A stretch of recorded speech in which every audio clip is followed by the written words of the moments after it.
Hi, it's Chris, and I am here for a vid response, a vid interaction on this first week's Thursday. I'm doing this because you all are just awesome and really working through these questions in your interactions with one another. And it is nearly impossible for me to keep up with you to respond to each one of you. So I've done a few little pieces of that. I am reading each one of your posts, and but I do want to add some pieces for your thinking.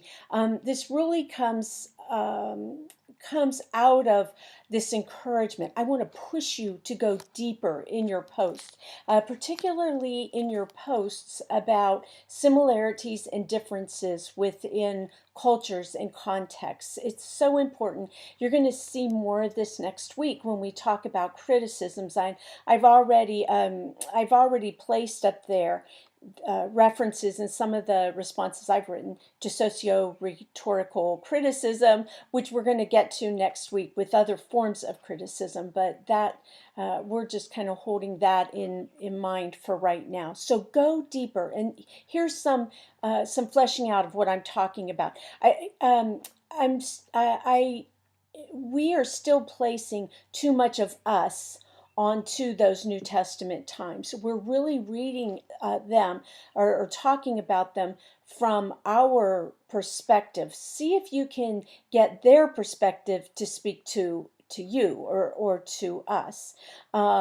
Remember those writers and their audiences.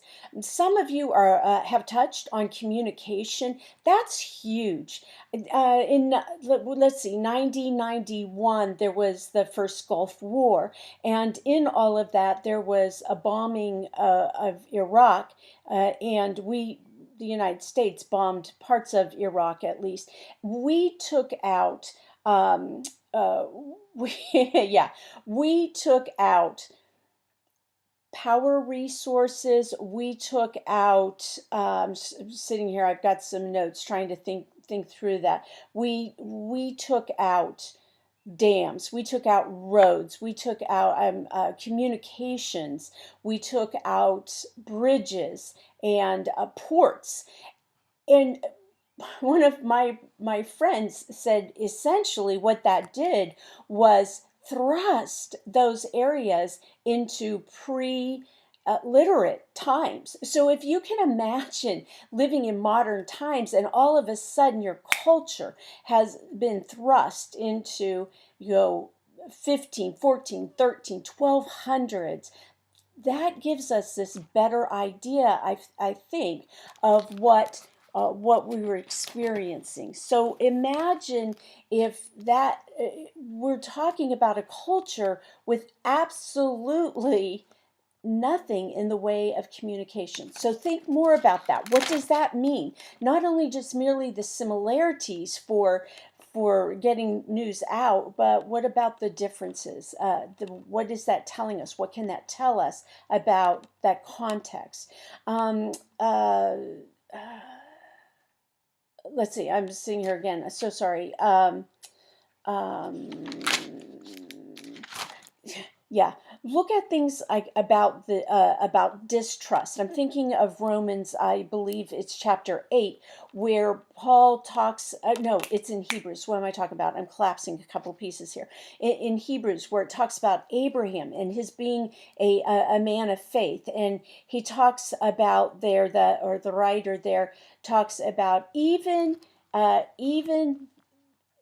in all of that, he did not lose his faith. He did not mistrust God. What does that say to us about a culture of mistrust, particularly when we live in a culture of mistrust and fear and anger and opinions spouting? That's not all just about communication although in a way perhaps it is. I mean, doesn't it come out of that Gulf War, that first Gulf War experience? That was the first time that we as an American peoples really got to be there through the wonders of television. I mean, I still remember sitting there watching bombs go off, a ways away, and realizing, oh my gosh, that's killing people.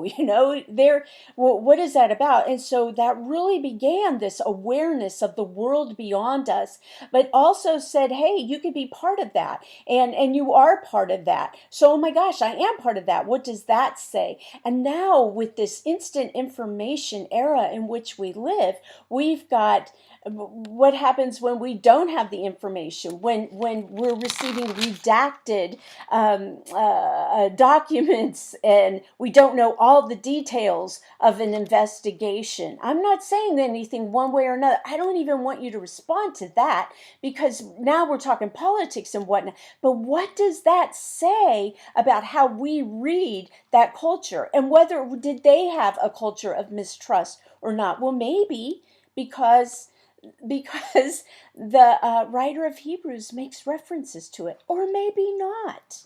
Maybe not. Romans chapter 8, 37, 38. We're learning more about what Paul is thinking about. There's nothing that can get in our way, and he lists some of those things, those dynamics that get in the way of us living our lives. What does that say or not say about life in those days? The early Christians, keep this in mind. The early Christians, what about this little movement that caused them to be martyrs? I mean, already there was Stephen, martyrs to sell everything they had so that they could help one another out. And oh yes, that's an aside. When we talk about one another's, those one another's in the Bible, those are talking directly about one another in the Christian community. Okay, it didn't say sell everything and take care of those people who aren't in the community. It was specifically to take care of those people when they sold. So anytime you read one another or each other, do not put our meaning on that. That means every other, each other out there. It was only about that, their community, that their respective congregations. It's that taking care of one another truly that we tend to see in house churches or smaller congregations tend to see. Community is in there. What does it say about community? That people were desperate for community.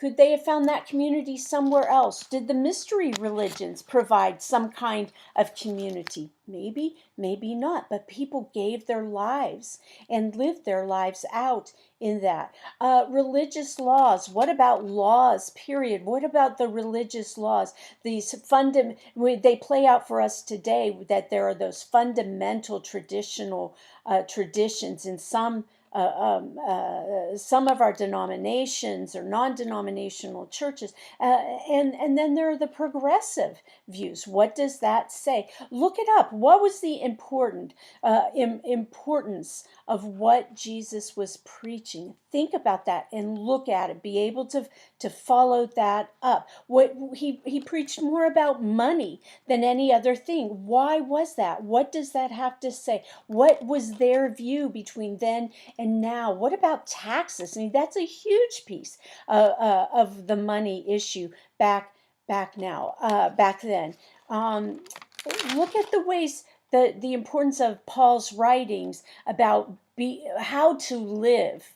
What's expected of us. That's major in his writings. What's expected of a follower of Jesus, right? I think I said this before. There's a difference between being a Christian and being a disciple, a little d disciple, by the way, those of you in the Christian church, disciples of Christ. And Paul's really talking how to get from being just merely a Christian to living the life of a disciple. That's also evidence that we get to see in the book of Acts, What does that tell us about then and now? Look at symbology, symbols, how we use them and what their symbols are, what some of our symbols are, how we use them. Language. One of my Greek professors said, I don't think Paul even knew what he was saying when he wrote, when you look at the Koine and trying to bring it all together. So is it possible that Paul was still fleshing it out? Well, studies show that is the case, but is it possible that he didn't have the language to say what he was trying to say? Do we have the language that we're trying that to say what we're trying to say? It's said that you can that a way to identify a mystical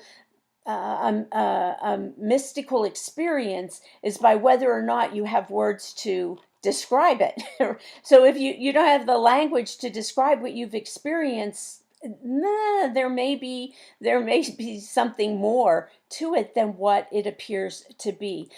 Look at Luke Timothy Johnson's page 6 and what he has to say about religious dimensions. Look at page 51 in the Fortress Commentary, where Avtar Bra is talking about diaspora spaces. And he talks about those as spaces where people, and I'll add in communities and congregations and churches, big C churches, denominations, religious, Christian religious movements. Those are those places where people are struggling with self-definition, to use his language, and not merely we're seeing that. We are seeing that all around us as congregations are trying to figure out who they are or how to define themselves in the cultures in which we live today. We often we disciples, I'll speak about being a disciples, we most often describe ourselves as being what we're not. So we're kind of like Presbyterians, but we're not. We have elders and deacons. We're kind of like Methodists, but Methodists don't have communion every week. So, we're like them, but we're not. So do you see, we're kind of like Baptists in a lot of ways. We dunk people for baptisms, and we have congregational polity, sort of. We are, but we're not.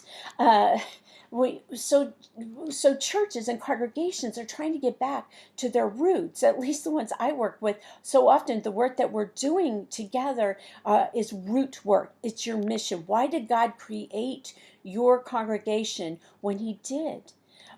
In the place that he did? And then vision is trying to figure out, how is it in this place, this time, this community, with these people that we understand have been entrusted to our care, how do we live out that mission? That's what vision is. Self-definition. We're trying to figure out who we are so we can figure out who we're called to serve, very specifically, by the way, not just, the poor, the whatever. Who specifically is our congregation? Is God calling out our congregation to serve? Similarities of the culture doesn't so much mean historicity, or does it? Right? Why or why not is history so important? Why is it the people in that first century are trying to hold on to something that will keep them alive, or not? Is it true today about these histories? There's a lot of information, rich information on cultures in chapter 2 and 3 of Luke Timothy's New Testament book. Play with that. Play with it. I'm not looking for theology. In fact, I want you to stay away from theology and politics today. No preaching up here. Okay, that's not what we're doing. We're talking about culture and context. This isn't about getting people saved. That's not what they were about. Look at that. Look again at Luke Timothy's chapter 10. There's some pieces in there that you can pull out. Again, when you're thinking about the people that were who were Jesus's contemporaries. How about that? It's not just about the audiences.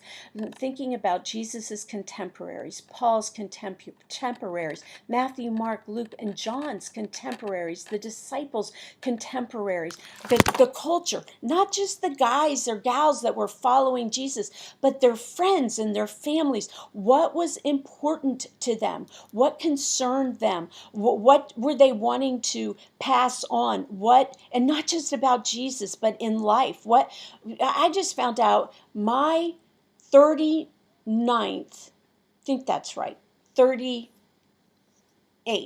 great great grandfather is oh my gosh, I just blanked out of that. Is somebody. Okay, anyways, he's somebody famous, and I'm related to one of the great kings back in the Charlemagne. That's who it is. How could I forget Charlemagne? I'm related, right? 38th great grandfather Charlemagne. I come through royalty. That's how I can do that. History was important to my dad. I don't know that I'm going to live my life any differently because I'm connected to royalty. But hey, along those lines, it was important that people were able to do the generations. I can show you all those generations because it was important to people to pass along. What was important to Jesus and our other writers and our people's contemporaries? What was important to them? What shaped them? Not just as Christ followers, but as everybody. So let's do it. Bring in other resources if you want or you need to. Look at what's going on up there. I've just posted a response. I wish I could tell you exactly which cohort. It's either in the cohort 1-4 or cohort 2.